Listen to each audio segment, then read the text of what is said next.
Assalamualaikum warahmatullahi wabarakatuh. Perkenalkan dari kelompok 6 akan mempresentasikan hasil kerja kelompok kami mengenai sistem pakar mendiagnosa penyakit pernapasan menggunakan metode forward chaining.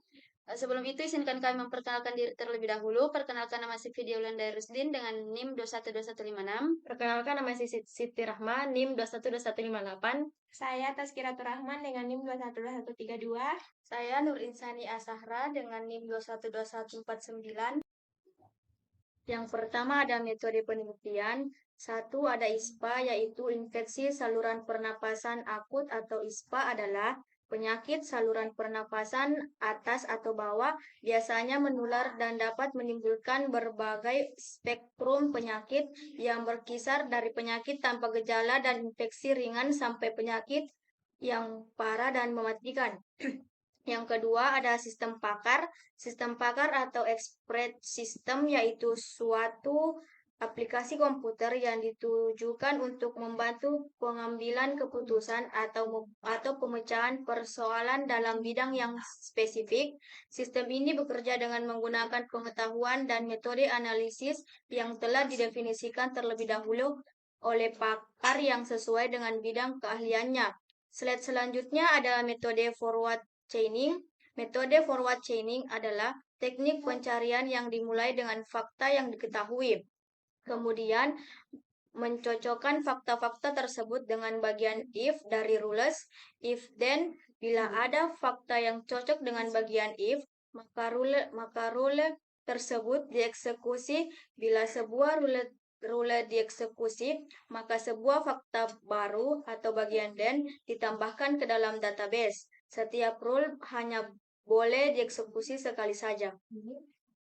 Slide selanjutnya ada metode perancangan. Pada gambar di samping menunjukkan tahapan proses penelitian. Tahapan proses dilakukan dalam beberapa tahapan yang meliputi analisa kebutuhan, merupakan proses membuat analisa terhadap sistem yang akan dirancang dan data yang akan diperoleh secara terstruktur dengan menggunakan pemodelan.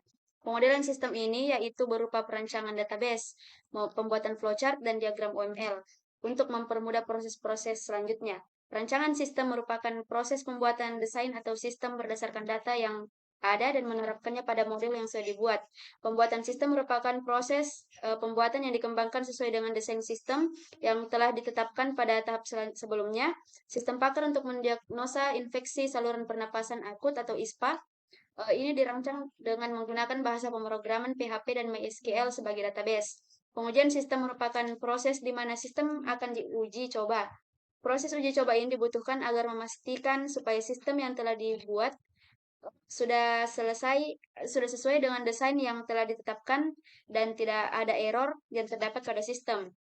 Dengan mencari nilai keakuratan dalam pengujian, diperlukan jumlah data yang sesuai dengan apa yang akan diuji coba, serta juga membutuhkan jumlah kasus yang ada yang akan menghasilkan nilai keakuratan dalam sebuah uji coba.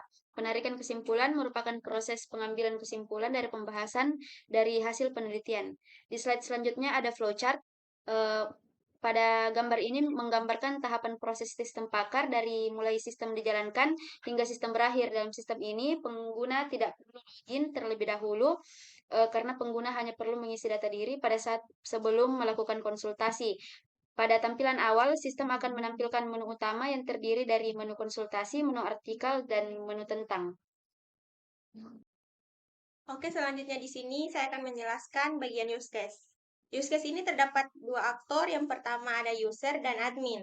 User bisa mengisi data diri, bisa mulai konsultasi, bisa melihat dan mencetak hasil diagnosa, bisa melihat artikel, dan bisa melihat menu tentang.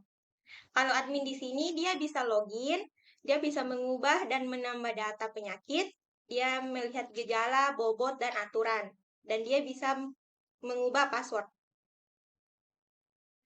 Oke, selanjutnya di sini ada activity diagram. Sistem dia bisa menampilkan menu home, dia beralih ke pengguna yaitu memilih menu konsultasi, lalu pengguna mengisi data diri, lanjut dia mengakses menu sistem dan menampilkan data gejala. Pengguna dia memilih gejala, sistem menampilkan hasil diagnosa sesuai dengan rules, lalu pengguna mencetak hasil diagnosa dan selesai. Hasil pembahasan. Dari hasil pengembalian data yang dilakukan melalui studi literatur dan wawancara dapat dikembalikan menjadi 4 data berupa data penyakit, data gejala, data aturan relasi atau rules, dan data nilai bobot gejala penyakit. Pada tabel 1 menunjukkan daftar data jenis-jenis penyakit, infeksi saluran pernapasan akut atau ISPA, beserta kode dan nama penyakit. Setelah jenis-jenis sudah ditentukan, maka selanjutnya adalah menentukan gejala-gejala dari penyakit ISPA tersebut. Baiklah, di slide selanjutnya ada tabel rules relasi, aturan relasi R1 dengan kaidah relasi jika G001, G002, G003, G007, G008, G011, G023, G027, maka akan terdiagnosa penyakit P001 dengan penyakit bronkitis. Dan jika sudah benar, maka akan memuat data baru dan akan mendiagnosa penyakit bronkitis tersebut. Aturan relasi R2 dengan kaidah bahasa jika G001, G002, G003, G004, G008, G009, G010, G013, G015, G017, G018, dan G019, G020, maka akan terdiagnosa penyakit P002 dengan penyakit sinusitis. Dan jika itu sudah benar, maka akan memuat data baru juga dan akan mendiagnosa penyakit sinusitis tersebut. Aturan relasi R3 dengan kaidah relasi jika 001, G002, G007, G008, G010, G011, G012, G015, dan G030, maka akan terdiagnosa penyakit P003, yaitu penyakit bronkiolitis. Aturan relasi R4 dengan kaidah relasi jika G001, G002, G004, G008, G010, G012, G016, G023, G024, dan G025, maka akan terdiagnosa penyakit P004 dengan penyakit pneumonia.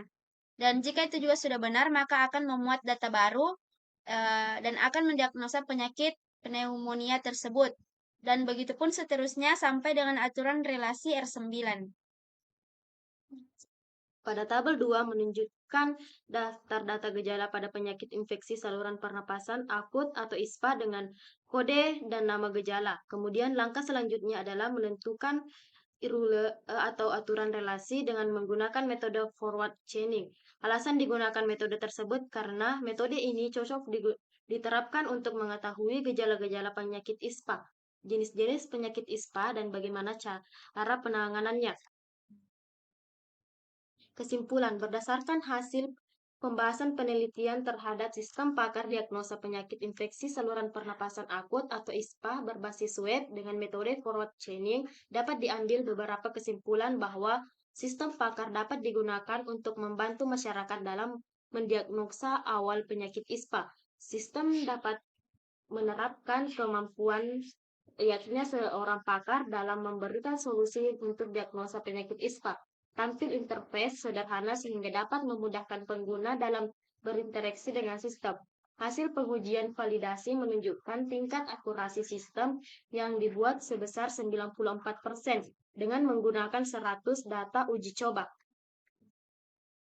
Baiklah, sekian dari kelompok kami. Kurang dan lebihnya mohon dimaafkan. Wabillahi taufiq wal hidayah. Wassalamualaikum warahmatullahi wabarakatuh.